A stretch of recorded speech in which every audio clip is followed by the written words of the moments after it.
pagmamahal sa ating lahat. For today's video mga kaibigan, binalikan ko lang yung dito sa yung barangay Sugod, Cebu. Dito tayo sa tabi ng kalsada. Ganda ditong view mga kaibigan, kahit maumaga, medyo madilim pa dito. Ang oras natin ngayon is 5:30 ng umaga. Medyo maulap ang panahon, inubanan sa patak-patak na pagulan, kulog at silat. Shout out nyo lahat mga kaibigan, at maraming salamat sa patuloy nyong pagsuporta. God bless po sa ating lahat. Yeah. From Liki, Sugod, Cebu. Ini pala. Yung mga kaibigan, ang tarik ng kalsada rito medyo madulas ang kalsada ngayon kasi umuulan. Okay pa sa right, tingnan yung kalsada, yung bundok, bukid, yung mga bato, yung bato na yan mga kaibigan, yung tumama ng lindol na 6.9 yan, landslide yan, may landslide pa doon.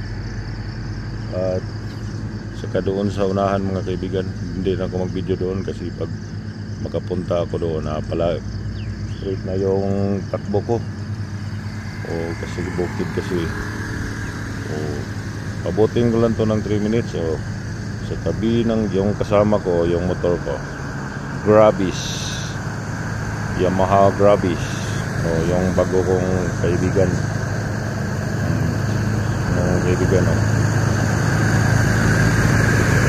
ang tarik ng gaangan mga kaibigan.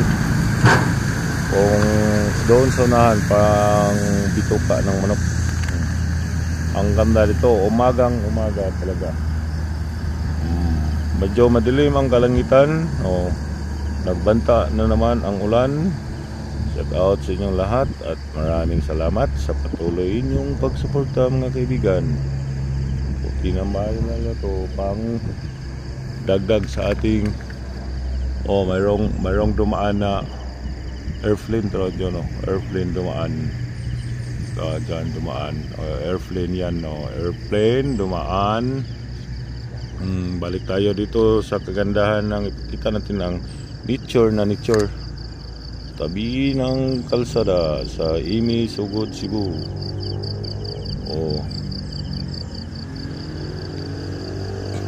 Malapit na tayo mag 3 minutes mga kaibigan.